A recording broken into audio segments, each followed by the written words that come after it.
Salut tout le monde, c'est Kara. J'espère que vous allez bien aujourd'hui. On se retrouve pour la suite donc de la série de vidéos de ma présentation de PC, donc mon top 100 all time en carte signée. J'espère que la dernière vidéo vous a plu. Donc on s'est arrêté au numéro 19. Cette fois-ci sur cette vidéo, on va faire le numéro 20 à 21. Il y aura 5 cartes aujourd'hui, 5 ou 6 5 cartes aujourd'hui. Donc voilà, on perd pas de temps et on commence avec un numéro 20. Donc je ne sais pas si vous les aviez trouvés les numéros donc en commentaire de la dernière vidéo. Donc numéro 20 des Celtics. On commence avec Ray Allen. Ray Allen donc sous le maillot des Celtics. Alors effectivement, il y en a, ils préfèrent la version aux Bucks, il y en a, ils préfèrent la version aux Sonics, il y en a, ils préfèrent la version aux Heat, il y en a, ils préfèrent la version aux Celtics, et moi j'ai celle aux Celtics. Ben moi j'aime bien enfin de toute façon les quatre m'auraient plu, particulièrement. J'ai aimé le joueur aux Bucks ultra parce qu'on l'oublie, tout le monde le voit, les jeunes surtout. Tout le monde se souvient de lui comme étant un shooter incroyable, ce qu'il était. Mais aux Bucks, les claquettes dunk, les dunks assez puissants où il sautait assez haut, il était assez comment on pourrait dire, explosif. Souvent on l'oublie. Sur les premières années, c'était quelque chose quand même. Quand on regarde les highlights Bucks. C'est pas juste entre guillemets, si je dois comparer aujourd'hui, c'était pas juste un Tyler Hero très sur l'extérieur avec surtout du shoot, même si Tyler Hero fait quand même quelques dunks, mais je trouve que Ray Allen c'était vraiment quelque chose d'incroyable en termes donc vraiment de finition au cercle au tout début de sa carrière. Puis après, alors déjà il avait un très bon shoot, mais en plus après il a développé le shoot de plus en plus, et sur la fin c'est vrai qu'il était reconnu comme étant le meilleur shooter de tous les temps avant d'être détrôné par Steph Curry, parce que ce que fait aujourd'hui Stephen Curry de toute façon c'est complètement n'importe quoi dans le bon sens du terme, et donc aujourd'hui c'est voilà, il n'y a plus de débat, mais à l'époque en tout cas c'était Ray Allen. Il y en a qui l'ont connu dans He Got Game, hein, le film donc sur le basket. Donc avec l'acteur, j'ai oublié le nom, avec Denzel Washington, puis je me suis dit je le trouve plus le nom d'acteur. Et puis après voilà, il a fait partie donc des Three Amigos aux Boston Celtics avant de se fâcher et aller donc du côté du Heat avec l'un des shoots les plus incroyables et historiques donc de l'histoire des playoffs contre les pauvres Spurs de Bastien de Trash Talk. Toujours avant de voilà là une fois qu'il y a eu donc le retrait du jersey donc de Kevin Garnett, se rabibocher, alors en tout cas médiatiquement parlant, voilà, où il y a eu un pas en avant de Kevin Garnett, et forcément Ray Allen a accepté. Déjà s'il était présent c'est qu'il avait accepté, sinon il serait pas venu. Mais voilà, donc ça permet de finir à peu près bien ce moment donc de l'histoire de Ray Allen sur son passage aux Celtics. On continue avec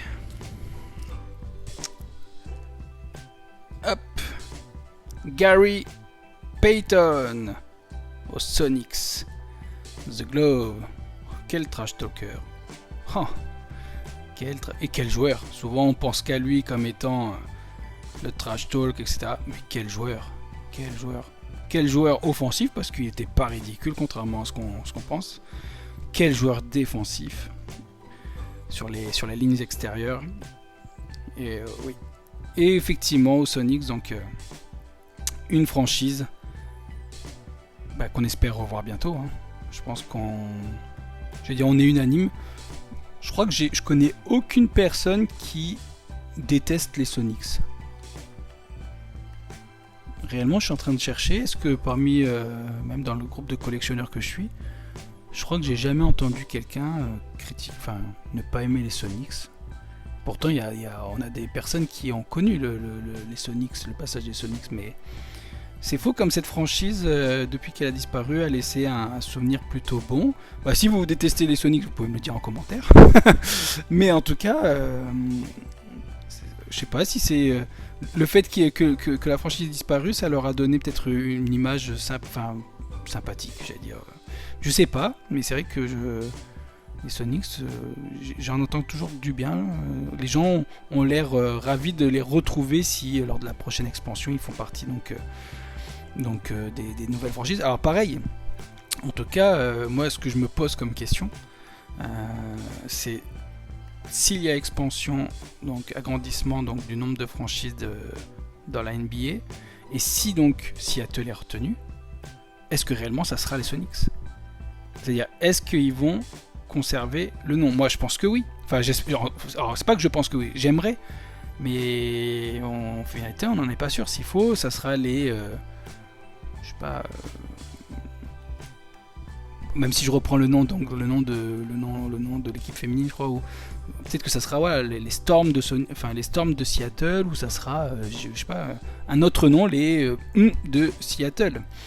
Et donc si ça venait être le cas, est-ce que réellement les gens seraient quand même contents, est-ce qu'ils seraient contents quand même qu'il y ait une franchise à Seattle ou pas? Ça je sais pas. Est-ce que les gens ils veulent vraiment du Seattle mais pour revoir du Sonics, ou est-ce que juste les gens seraient contents qu'il y ait à nouveau une franchise à Seattle, peu importe le nom de la franchise? Ça je me pose la question, je suis pas sûr. Donc voilà. Dites-moi en commentaire si vous avez des idées pour un nom de franchise pour les Seattle, ou est-ce que obligatoirement pour vous c'est les Supersonics il faudrait retrouver ce nom là. Hop, en tout cas Gary Payton, hop, avec le logo en couleur c'est quand même mieux. Voilà, hop. Ensuite on part du côté de Boston avec un numéro 21, Bill Sharman. Alors Bill Sharman, je le connais pas beaucoup. Enfin, pas beaucoup. Si je dois vous expliquer sa carrière, je suis perdu. Même si je sais Boston. Mais après, au début, j'ai acheté cette carte sans savoir qui était Bill Sharman. En fait, on m'a proposé cette carte. Je suis allé voir sur Wikipédia qui c'était. J'ai vu quand même que c'était un joueur historique de l'histoire des Celtics. De mémoire, il faisait déjà partie des 50 Greatest de mémoire. Et donc j'ai pris la carte. En plus, Bill Sharman, vu que c'est pas très demandé, une carte Bill Sharman, ça se trouve à pas cher. Vous pouvez y aller si vous voulez en avoir une. Ça se trouve assez facilement et à pas cher. Donc voilà. Et en fait, quand j'ai vu il y a eu le top 75 l'année dernière, et ben c'est là où je me suis ils l'ont remis, et en fait c'est là où j'ai appris l'histoire en dehors du basket de ce monsieur là, où il a arrêté le basket, il est parti faire la guerre avec les États-Unis, ensuite il est revenu au basket à la fin de la guerre, où il est revenu au Boston Celtics, etc. Et donc en fait il a cette image qu'aiment bien les Américains.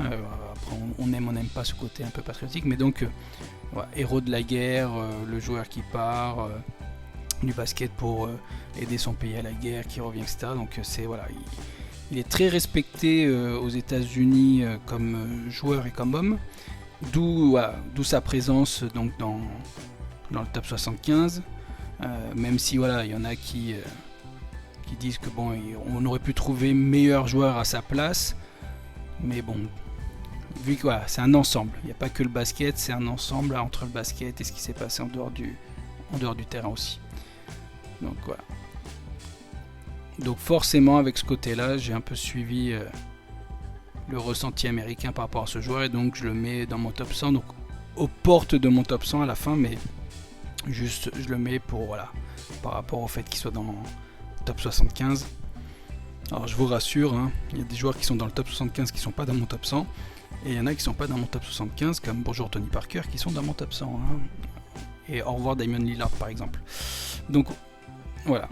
Après c'est pas fermé un top 100, ça peut évoluer, c'est ce que j'avais dit au tout début de la série.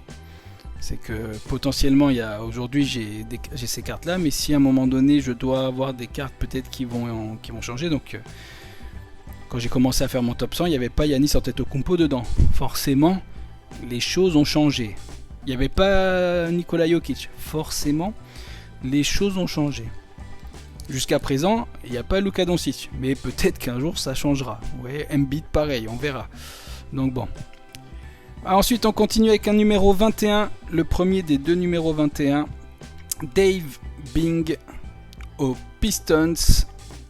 J'adore cette carte. C'est vrai que ça fait partie, comme je vous l'ai dit lors d'une précédente vidéo de mémoire. Les Court Kings, les Crown Royal, j'aime beaucoup. Pas pour les mêmes raisons d'ailleurs les deux, mais les deux j'aime beaucoup. Et Court Kings, c'est vrai que... les Crown Royal, excusez-moi. Les Crown Royal, c'est vrai que les die cut, comme on le voit là, en plus avec les différentes couleurs, donc c'est soit en doré, soit en rouge, etc. Par rapport aux numérotations, donc là c'est sur 7 sur 49. Et c'est vraiment très très très jolie carte avec l'effet holo sur le fond. C'est vraiment des cartes très très jolies. Et donc monsieur Dave Bing au Detroit Pistons. Très très jolie carte. Hop. Dites-moi vous est-ce que Crown Royal vous aimez bien? Est-ce que vous êtes plus vous aimez bien les die cut ou non? Il y en a qui aiment pas, il y en a qui préfèrent le côté vraiment rectangulaire de la carte, etc. Alors il y en a ils aiment pas parce que c'est fragile. Après justement, hein, quand vous achetez des Crown Royal, un petit conseil, ayez une boîte de one touch à côté parce que vous savez que vous allez avoir des die cut dedans. Et au moins regardez, une fois que c'est dans une die cut, ça bouge plus, ça s'abîme pas et ça rend super bien, super bien. Dites-moi ce que vous en pensez. Et donc on finit avec un autre numéro 21 en Immaculate, Dominique Wilkins, 14 sur 99.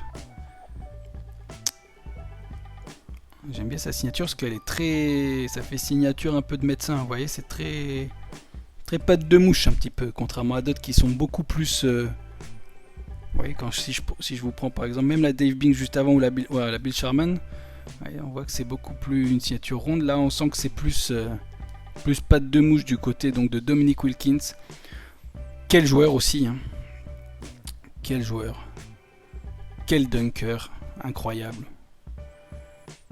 Vous pouvez regarder certains best-of donc de Dominique Wilkins sur YouTube.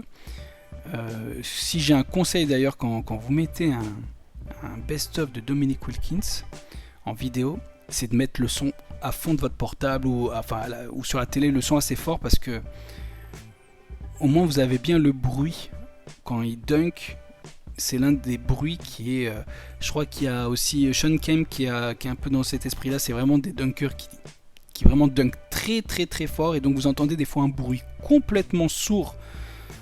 Je me demande quand... Alors je sais que c'est déjà arrivé, d'ailleurs ça je vous le dis, en NBA que... alors c'est des fois à l'entraînement, c'est pas obligatoirement un match officiel, mais que certains dunkers, en dunkant trop fort, se blessent, mais dont une fois j'avais entendu une histoire où un joueur NBA s'était blessé au poignet, il s'était cassé le poignet en dunkant, tellement qu'il avait dunké fort. Et c'est vrai que sur certains dunkers, dont Dominique Wilkins, quand on entend le bruit de l'arceau, etc., avec le choc, je me demande comment ils se font pas mal. Enfin, mal au point vraiment de... Non, là ça dunk, on entend un bruit sourd et puis hop, ça repart, on défend tranquillement, et c'est vraiment impressionnant. Et c'est l'un des joueurs où vraiment le bruit, comme je dis, il y a lui, il y avait Sean Kemp, il y en avait, je pourrais en trouver 2-3 autres, mais où vraiment on sent qu'il y a de la puissance au niveau du dunk. C'est vraiment... Et puis voilà, puis ce maillot des Hawks, je crois qu'il fait partie des top 10 de mes jerseys préférés, celui-ci. C'est vraiment... il est magnifique. Magnifique. Hop. Dominique Wilkins, Atlanta Hawks. Vraiment très très belle carte. Celle-ci c'est très très épaisse, comme vous pouvez le voir. C'est justement ce que j'aime bien chez les Immaculate. C'est que ce sont des cartes très très épaisses, donc très agréables à avoir en main. Et même là, hein, même ici, on veut que la box est très large, ça fait très quali. Donc c'est vraiment une très très belle carte. Sobre, efficace, mais très très jolie carte. Puis rouge sur rouge avec donc le Hawk, c'est très très joli. Et voilà. Bah, dites-moi ce que vous en avez pensé. Donc là on s'est arrêté au numéro 21. Dites-moi en commentaire la carte que vous avez préféré voir aujourd'hui. N'oubliez pas de mettre un petit like.